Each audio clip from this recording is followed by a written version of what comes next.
दफातर हफ्ते में 4 दिन खुलेंगे। बेशतर सरकारी और निजी इदारों का 50% अमला घर से काम करेगा। तालीमी इदारे 2 हफ्ते बंद रहेंगे।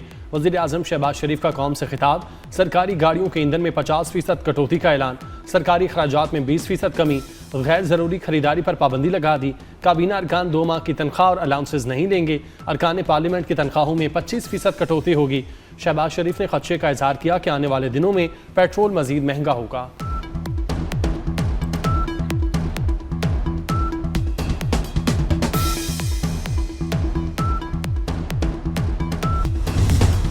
वज़ीर आज़म शहबाज शरीफ के आयतुल्लाह ख़ामनई और उनके अहले खाना की शहादत की मज़म्मत। सऊदी अरब, कतर, बहरीन, कुवैत और आज़रबाईजान पर हमलों की भी मज़म्मत। वज़ीर आज़म ने कहा, पाकिस्तान इन ब्रदर इस्लामी मुल्कों की सलामती को अपनी कौमी सलामती का हिस्सा समझता है। मुश्किल की घड़ी में ब्रदर इस्लामी मुल्क और उनकी आवाम के साथ शाना बशाना खड़े हैं।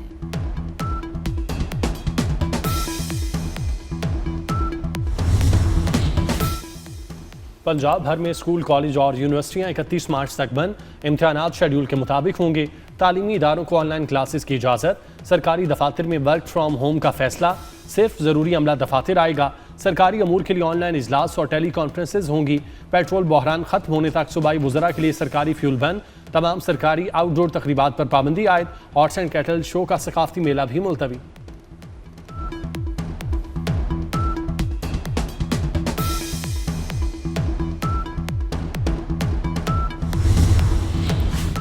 बलोचिस्तान में तमाम तालीमी इदारे आर्जी तौर पर बंद करने का ऐलान। सूबे के तालीमी इदारे 9 मार्च से 23 मार्च तक बंद रहेंगे। खैबर पख्तूनख्वा में 2 माह के लिए फ्यूल बचत इक़दाम की मंजूरी। मीटिंग्स वर्चुअल होंगी। गाड़ियों के अलाउंस में कमी। सरकारी दफातर में 50% वर्क फ्राम होम पॉलिसी नाफिज। प्रोटोकॉल गाड़ियों और हेलीकॉप्टर इस्तेमाल में कमी का फैसला। तालीमी इदारों में जुम्मे की छुट्टी का फैसला।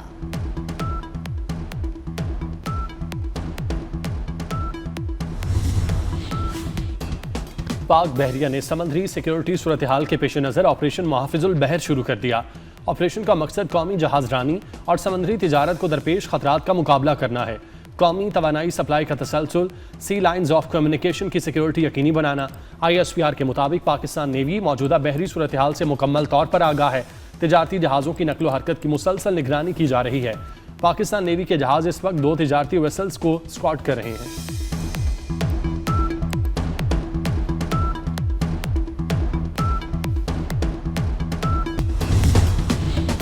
अपनाए हुर्मुज़ की बंदिश और तेल तनसीबात पर हमलों का असर। तेल की कीमतों को आग लग गई। खाम तेल की कीमतों में एक दिन में 30% का बड़ा इजाफा। ट्रेडिंग के दौरान खाम तेल की कीमत $117 फी बैरल तक पहुंची। इराक की तेल की पैदावार में 70% कमी। 30 लाख से कम होकर 13 लाख बैरल हो गई। बहरीन की ऑयल रिफाइनरीज पर ईरानी हमलों से पैदावार मुतासिर। माहिरीन ने खतरे की घंटी बजा दी। खाम तेल $120 फी बैरल तक जा सकता है। तेल कीमतों में कमी के लिए G7 मुमालिक मुतहरिक। खाम तेल के हंगामी ज़खायर के इस्तेमाल की तजवीज़ आ गई।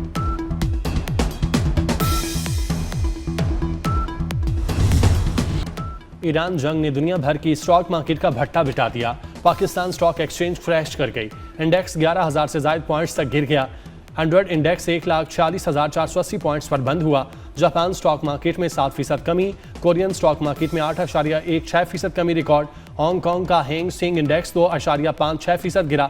भारतीय स्टॉक मार्केट में भी 2.7% कमी हुई। जर्मनी, फ्रांस और इतालवी स्टॉक मार्केट का भी बुरा हाल।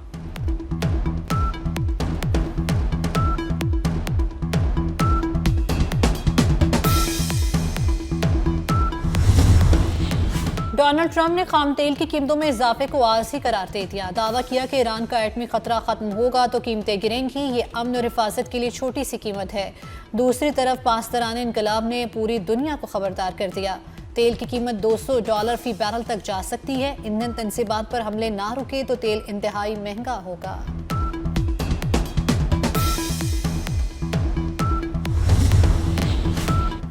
इसराइल के ईरान में तेल की तनसीबात पर हमले। अमरीका और इसराइल के दरमियान इख्तलाफात पैदा हो गए। अमरीका ने हमलों को हद से ज़्यादा करार दे दिया। ट्रंप के दामाद जेरेड कुशनर और नुमाइंदा खुसूसी स्टीव विटकॉफ आज इसराइल जाएंगे। इसराइली अखबार के मुताबिक इन हमलों पर अमरीका के तहफ़्फ़ुज़ात हैं।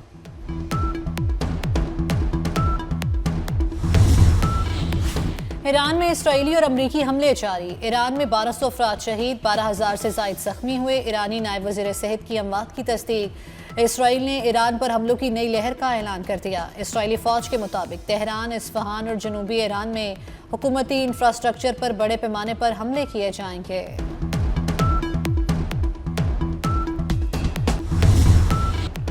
ईरान के अमरीकी अड्डों और इसराइल पर जवाबी हमले। तेल अवीव समेत कई इसराइली शहरों पर मिसाइलों की बारिश। ईरान का कुवैत के अल अधीरी एयरबेस को निशाना बनाने का दावा। अमरीकी हेलीकॉप्टर्स के रैम्पस लॉजिस्टिक और माविन तनसीबात तबाह। बहरीन में हमले के बाद ऑयल रिफाइनरी में आग लग गई। बहरीन के जजीरा 17 पर ड्रोन हमले में 32 शहरी जख्मी। अमारात में ऑयल इंडस्ट्री जोन में आग भड़क उठी। अबू धाबी में मलबा गिरने के 2 वाक़यात में 2 अफराद जख्मी। बगदाद अरबेल में अमरीकी अड्डे के करीब ड्रोन हमले।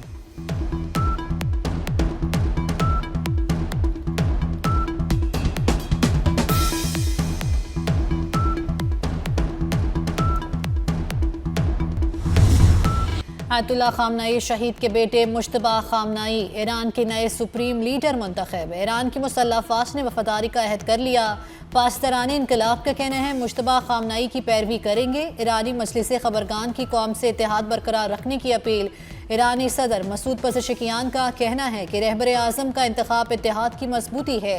नए सुप्रीम लीडर की हिमायत में कई शहरों में रैलियाँ, टीवी एंकर के अल्लाहु अकबर और खामनाई रहबर के नारे।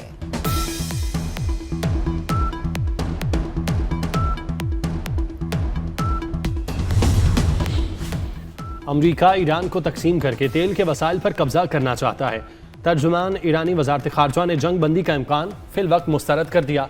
कहा वतन के दिफा के अलावा किसी भी मामले पर बात फिलहाल गैर मुतल्लिका है। हमने ये जंग मुंतखब नहीं की बल्कि हम पर मुसल्लत की गई। अमरीका ने मुज़ाकरात के अमल को ख़राब किया। आज़रबाईजान, तुर्की और कब्रिस पर हमले ईरानी सरजमीन से नहीं हुए। ईरान और दोस्त ममालिक को लड़ाने के लिए दुश्मन इस तरह के हमले कर सकता है।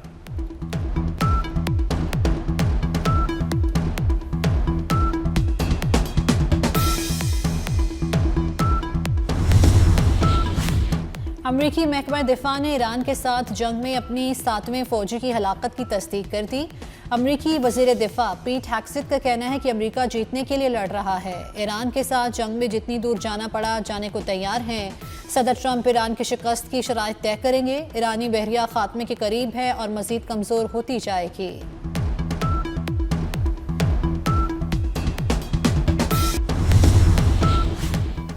आज़रबाईजान में कोई हमला नहीं किया, ईरान ने वजाहत कर दी। ईरानी सदर मसूद पेज़ेश्कियान का आज़रबाईजान के हम मनसब से टेलीफोनिक रब्ता। कहा ईरान का नख्चेवान में ड्रोन हमले से कोई ताल्लुक नहीं। आज़रबाईजान के शहर पर हमले की तहकीकात करेंगे।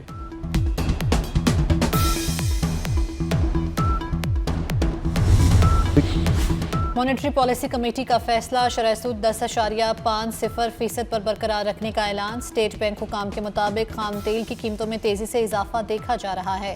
माली साल के बकिया महीनों में महंगाई 7% रहेगी। अहम मुआशी अदादोशुमार के बाद शरह सूद बरकरार रखने का फैसला किया गया।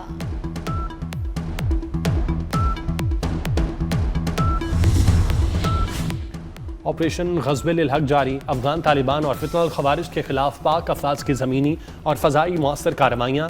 सिक्योरिटी ज़राए का कहना है अफवाज पाकिस्तान ने कामयाब कार्रवाई करते हुए पक्तिका में शाहीन बेस के एमुनेशन डिपो को मुकम्मल तबाह कर दिया। ऑपरेशन ग़ज़्व-ए हक़ अहदाफ हासिल होने तक जारी रहेगा।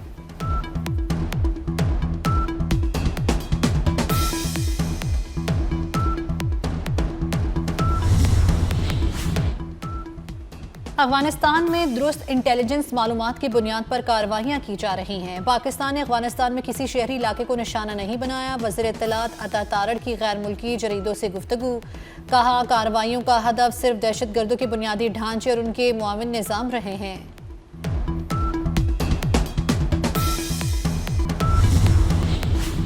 सुहेल आफरीदी को गिरफ्तार करने का हुक्म। इस्लामाबाद की अदालत ने एक बार फिर वज़ीर आला खैबर पख्तूनख्वा की नाकाबिल ज़मानत वारंट गिरफ्तारी जारी कर दी है।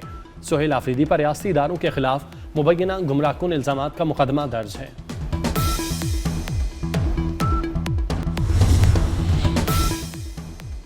ईरान में मौजूद पाकिस्तानी सफारतखाने में फौरी तौर पर अपना इंदराज करा ले। पाकिस्तानी सफ़ीर की पाकिस्तानी शहरियों को एम्बेसी से रजिस्ट्रेशन करवाने की हिदायत। मुदस्सिर टीपू ने कहा है कि मौजूदा सिक्योरिटी सूरत हाल और दीगर मसाइल के बायस बसों का इंतज़ाम मुश्किल हो गया है। वापसी की ख्वाहिशमंद अफराद फौरी रजिस्ट्रेशन कराएं।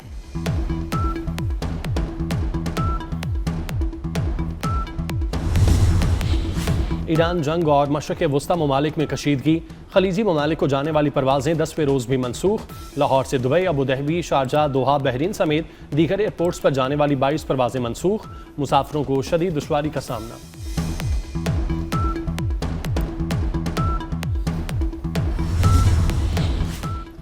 गैस बहरान के खदशात बढ़ गए। लोड शेडिंग का आगाज, सिर्फ सहरी और अफ्तारी के औकात में प्रेशर के साथ गैस मिलेगी। सहरी में 2:30 से 5 बजे तक प्रेशर गैस दी जाएगी।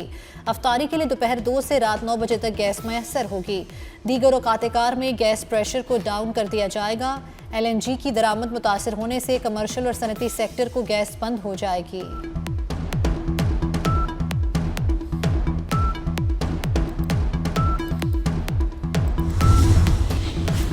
ईरान से आलूदा मौसमी निज़ाम पाकिस्तान में दाखिल होने का इम्कान, महकमा मौसमियात ने अहम हिदायत जारी कर दी। मुतवक्के मौसमी सिलसिले के दौरान बारिशी पानी के नमूने जमा करने की हिदायत। तमाम नमूने लेबॉर्ट्री टेस्टिंग तज्जिए के लिए महकमा मौसमियात को भिजवाए जाएंगे।